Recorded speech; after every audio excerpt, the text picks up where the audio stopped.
Well, that was a pretty good, fun, exciting, stressful, annoying, but pretty typical Razorback weekend. You are Locked On Razorbacks, your daily podcast on the Arkansas Razorbacks, part of the Locked On Podcast Network, your team every day. And welcome into Locked On Razorbacks podcast. I'm your host, John Nabors. I'm also the host of Out of Bounds. You can catch every weekday afternoon from 1 to 4 on 103.7 The Buzz and 103.7thebuzz.com. Today's episode is brought to you by LinkedIn Jobs. With LinkedIn Jobs, you can hire qualified candidates more efficiently by matching open roles with people who have the skills, values, and experiences to help you achieve your 2023 goals. Post your job for free at linkedin.com/lockedoncollege. Terms and conditions do apply. Hope everybody had a wonderful weekend, as I know that for those of you who are really excited about the baseball side of things too, especially, it was a pretty good weekend overall. Arkansas baseball did a good job down in Arlington, which we'll talk about a little bit more in depth towards the end of the show, because I know basketball right now is still in full swing and there's still plenty to react to as Arkansas goes out there and smokes the Florida Gators at home by a final score of 84-65. And honestly, it wasn't even that close. Arkansas took care of business against the Florida team, as we know, had lost Colin Castleton with a broken hand. And Florida already was a borderline average team in the SEC, even with Colin Castleton. But when he went out, I think everybody kind of knew into this game, all right, this is one that not only should Arkansas win, but they should have no problem getting what they want, especially inside, having a really good game plan offensively. And that's exactly what happened in this game. It was a really impressive win, and that's something that you really needed. You really needed some bounce back. And even though, again, it's not against a team like Florida that was in the NCAA tournament position or anything like that, it was a home game, but still the fact that you were able to take care of business and do it in an impressive fashion is really what you needed. And I think that it has to start with, in this game, Jalen Graham. Jalen Graham was just seeing blood in the water when he saw Colin Castleton go out, and he really got it going in the early part of the game. We know how good offensively he is and how polished he is with his inside presence, offensively at least. But when he saw what Florida was going to have on the inside, I think it's just like, again, he's like, as soon as he got going early, he's like, all right, give me the ball. Let me take over. I'm going to do what I want to do. And that's what he did. 26 points, which is a career high for Jalen Graham in 27 minutes of play. Went 12 of 15 from the field, 2 of 3 from the free throw line. Also had 7 rebounds and 1 assist. You could not ask for a better performance out of what Jalen Graham gave you.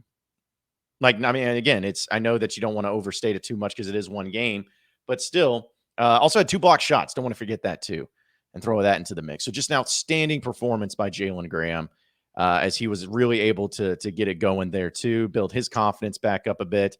And I love what he does. I love the fact that he just, again, he may be limited defensively. His rebounding may not always be the best. But when he gets the ball inside, I want to see whatever he can do. I don't care if he's doing little hook shots, little up and unders, taking the guy right to the rack, whatever it is. He is just, he's incredible when he gets it going. And I know some people said, well, he should play more. Get tired of him not playing enough.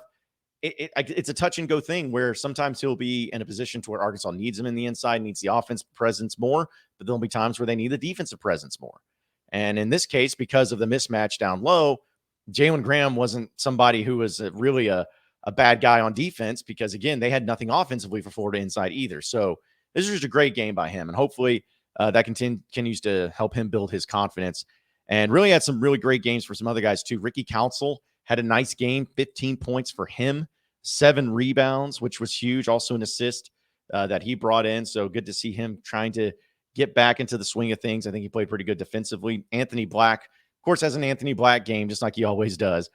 14 points, 3 of 6 from the field. He also had 5 rebounds, 3 assists, 3 steals. Did have 4 turnovers, but again, that's just kind of what's going to happen when he handles the ball as much as he does.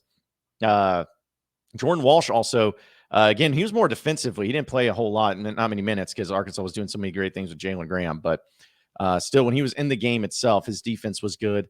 Nick Smith Jr., though, is going to be the topic that everybody, of course, continues to talk about. He goes 4 of 10 from the field. He only gets 10 points, goes 0 of 4 from three-point land, gets a rebound, gets an assist, and does have 2 steals, but played 32 minutes. Played 32 minutes in this game. And his plus and minus, for those of you who are interested in pluses and minuses, was second highest on the team next to Mekhi Mitchell, because Nick Smith had 23, Mekhi Mitchell had 27. Nick Smith is just a difference maker. We've been trying to talk about it and trying to say it. It's just weird right now because of he goes from 17 minutes to 4 minutes to now, boom, 32 minutes. But when he started, which he started in this game, and I think that all of us can agree that putting him in that position to start is the role that he's used to. Because I started thinking about it where in the past two games when he was coming off the bench, I'm not making excuses for anything, but I am saying, though, that if you're Nick Smith or you're a player like Nick Smith, a player to the caliber of Nick Smith, that dude has never come off the bench in his life. Think about that. In his entire basketball career, I guarantee you there's never been a time where he came off the bench. He's not used to that role. And I think when you had to put him in this role, which I'm not blaming anybody for doing it because I understand why, but it's a different role. It's just a completely and totally different role. It seems like it's easy to look at and say, well, hey, you're on the court. You should be able to do whatever you need to do, no matter if you're coming off the bench or if you're starter. Okay, in theory, that may be true, but you're a part of the start of the game. You're a part of setting the tone. You're a part of, the entire beginning of the game. And then when you come off the bench, it's kind of like, all right, this is what situation we put you in. Now you have to make it better or don't screw it up. It's just a completely different deal.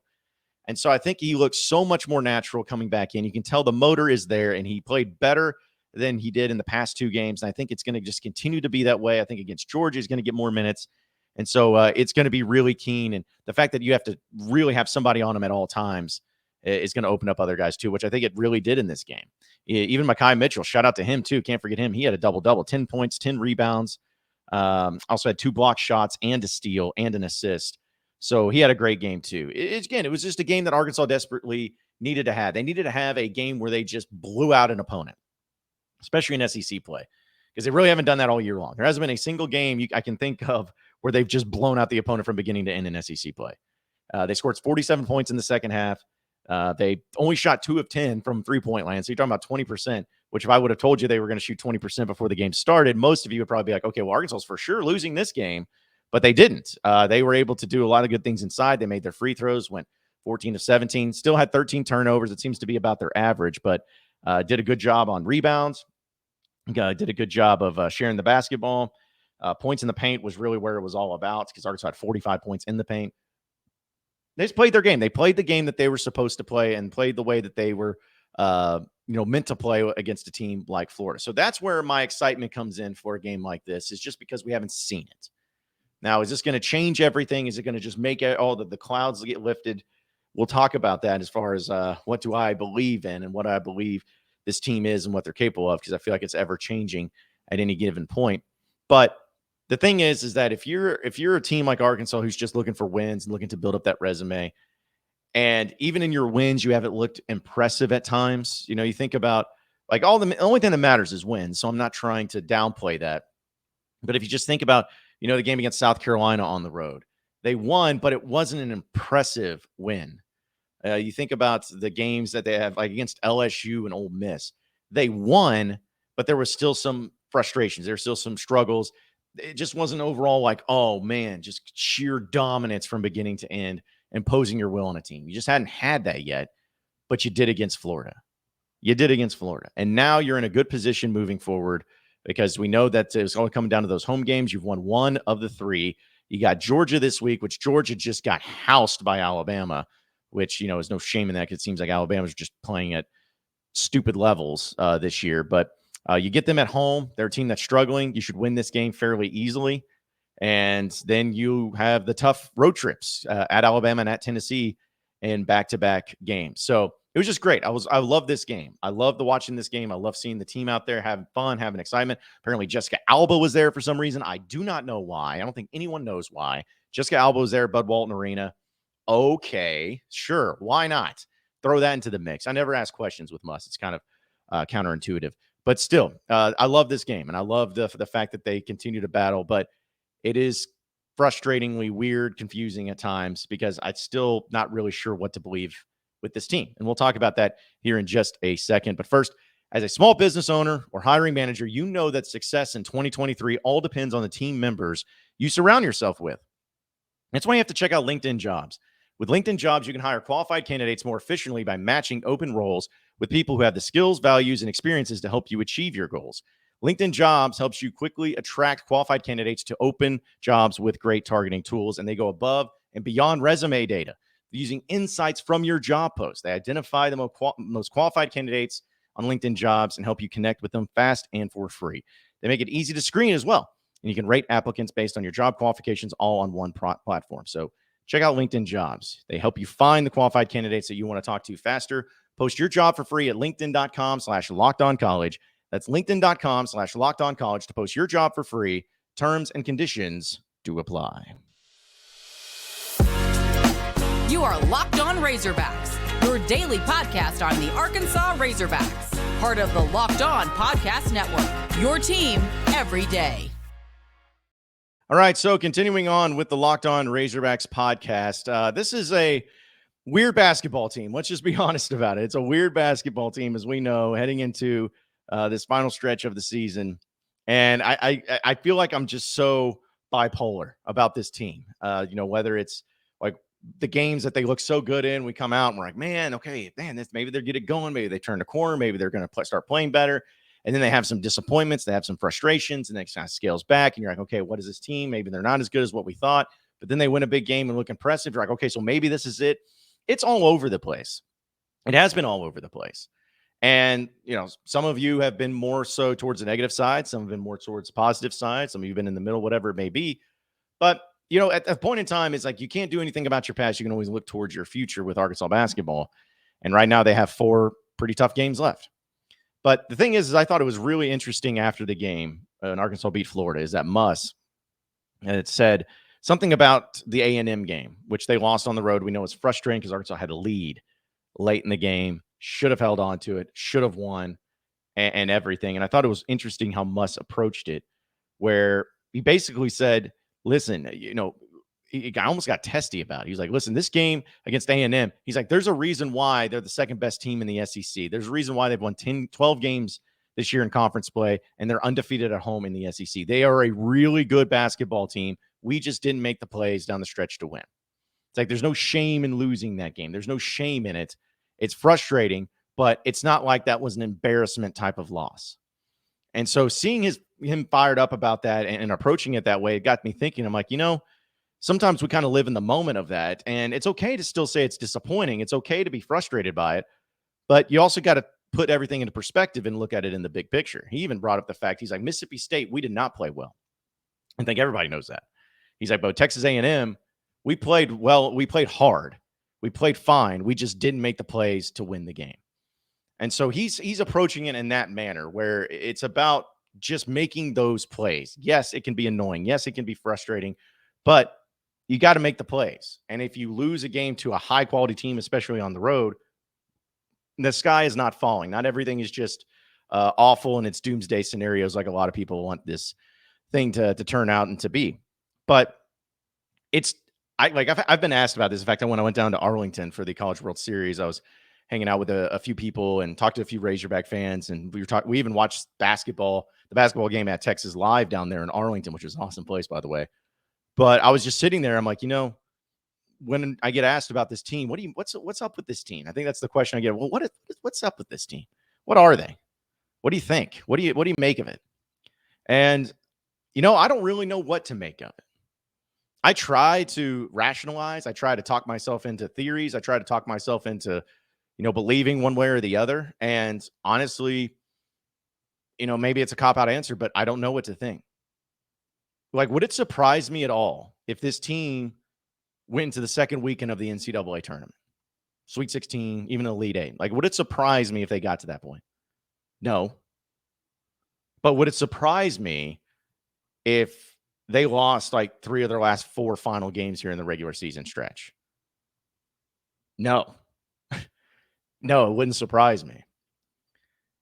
And that's what makes this such a weird year and really weird and tough to figure out, because they have all the potential in the world to be a team with the talent and skill set and the depth to really make some noise in the NCAA tournament. But they're also a team that is perfectly and totally capable of having really bad plays with really bad decisions, and it all come crumbling down. they're capable of that. And I don't really think I've seen many teams like that, especially under Muss. And I think that that's what Muss is trying to work through and has been trying to work through, of just finding ways to close out these games, to make enough plays down the stretch to win. And at this point in time, it's just about getting into the NCAA tournament, which if you listen to Joe Lunardi or some of the other experts, Arkansas is solidified as of right now. If the NCAA tournament started right now today, Arkansas would be in the NCAA tournament. Probably a 9 seed, maybe an 8 seed, kind of depending on who you're looking at. So that's a pretty solid thing. And honestly, if Arkansas just goes 2-2 in their final regular season games, they're in the NCAA tournament. That's what this is about now. It's about just getting into the NCAA tournament, because once you get into the tournament, all bets are off. You never know what's going to happen. And you can say what you want about Eric Musselman. You can say all the criticism that you have about him and how he's handled certain things or what he says or what he does or whatever it may be. But you cannot deny the fact that that dude knows how to coach in March. He knows how to coach in the NCAA tournament. He knows how to game plan for teams. And I think it's been put the best way that Arkansas may not be a good team, but they're a dangerous team.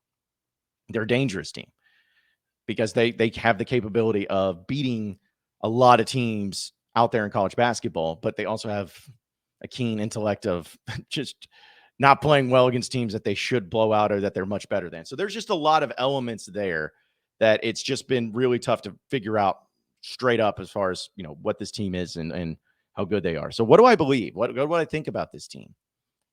I honestly don't know. I honestly don't know. Like, I think they'll beat Georgia. But then again, if Georgia gets hot from 3, who knows? And then even Tennessee on the road. Like, Tennessee's been such a dominant team, but Tennessee has really struggled here as of late. They lost to Kentucky pretty handedly. Got swept by Kentucky this year. Lost to Missouri, lost to Vanderbilt. Could Arkansas win that game on the road? Yeah, sure. I think. Yeah. Tennessee's, again, not playing great. So maybe. I don't think they're going to beat Bama regardless, because Bama's really good. And then Kentucky at home. Kentucky's even playing better, and they may be fighting for their NCAA tournament spot in that game. So what do you make of it? Like, what can you believe? What can you say? What can you do? I don't really know. I honestly really don't know, but I know I'm in for it. I know I'm interested to see where it goes. And again, just it's going to be a frustratingly fun ride in these Final Four games. I'm sure everything will go according to plan, and there'll be no hot takes or no problems or nothing like that. I am sure it'll be completely and totally fine. As we all know, that's not true, but still, gotta hope, right? But before we talk a little Razorback baseball, let me tell you about Built Bar. Listen, I know that when we go through the weekends, especially like this past weekend, I ate terribly. Like, I just went all out down there in Arlington, had a great time. It was so much good food and so many things going on and trying to keep up with everything too. I get back and I'm like, oh, geez. Okay. All right. I got to start going to the gym. I got to start eating a little healthier. And luckily for me, I have Built Bar right there in my pantry because it is so easy. It's so convenient and tastes amazing, as it's covered in 100% chocolate, 17 grams of protein, and less than 130 calories. You're not going to get that everywhere. So as soon as I woke up this morning, popped one in, felt like, hey, a new man. I'm great. You know why? Because I ate something that still tastes great, and it makes me feel so much better about myself, and it's good for me. So I encourage you all to check out Built Bar. You can go to built.com, see all the different flavors that they have to choose from, or you can go to your local Walmart or Sam's Club. Just go to the pharmacy section, and you can check out all the different varieties they have there, whether it's a 4-bar box or a 12-bar box. You got to check it out. You're missing out if you haven't tried Built Bar. So take it from me, built.com. Check out Built Bar, or check them out at your local Sam's Club and Walmart. You are Locked On Razorbacks, your daily podcast on the Arkansas Razorbacks, part of the Locked On Podcast Network, your team every day.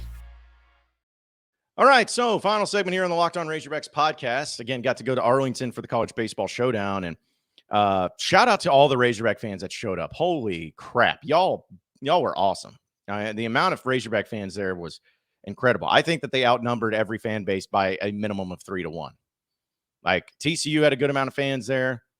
I think Texas, of course, had a good amount of fans there, but nobody came close to Arkansas on what they brought. So outstanding stuff there by Razorback fans, blowing all the fan bases out of the water.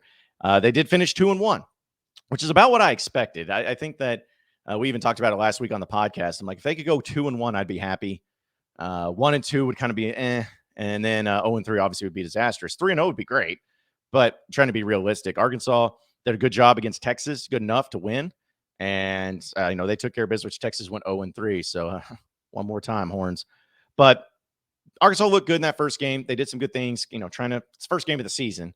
And then in game 2, they got absolutely blitzkrieged by TCU. And that was a very annoying game as well because there was just a few missed opportunities or early part of the game.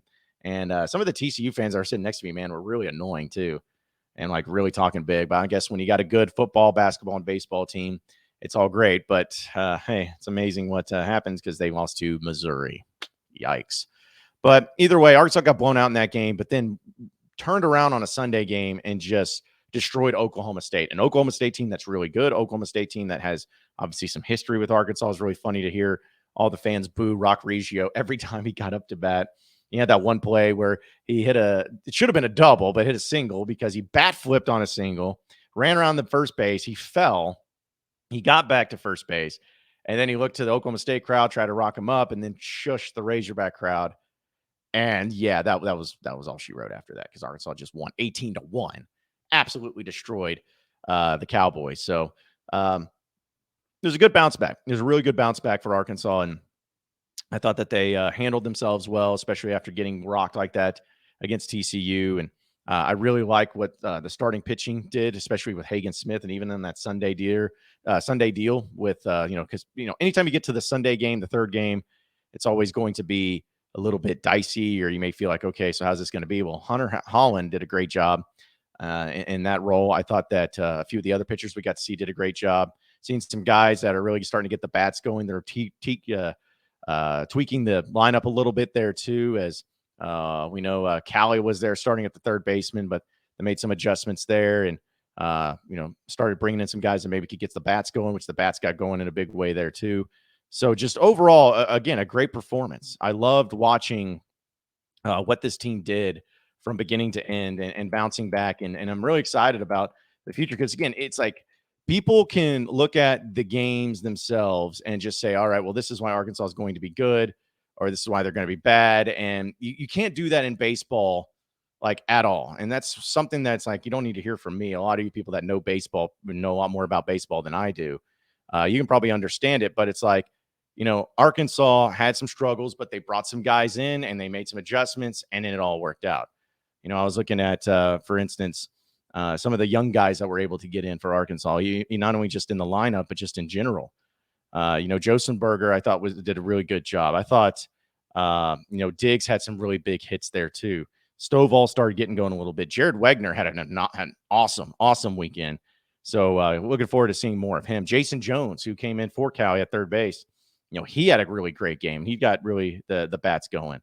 I liked what Cody Frank brought in. Cody Adcock, they're going to look pretty good there too. So just getting these guys into the mix, and the more that they play and the more they play together will be great. But going 2-1 was an awesome performance there by Arkansas. And I'll also end on this too. And I don't want to come down on anybody, but actually I kind of will for a little bit. I know that we all get caught up in the moment, but the amount of people I saw after that Arkansas TCU game that immediately just started freaking out. Like, it's the stupidest thing I've ever seen in my life. The stupidest thing. It's the second game of the season in baseball where there's 50 plus games. And people were like, Nate Thompson needs to go. We need to move on from him. What? Dave Van Horn said this is the deepest pitching staff he's ever had. Well, I didn't see it against TCU. Okay. Where were you guys at after that Oklahoma State game? Huh? Where was the firing Nate Thompson after that game when they scored 18 runs against an Oklahoma State team that's in the top 10? Where was that? Where was everyone talking about and criticizing the pitching staff and how deep it was in an Oklahoma State game that held an Oklahoma State team, a really good offense, to 1 run? Where was that? Where's the criticisms there? That's the stuff that frustrates me.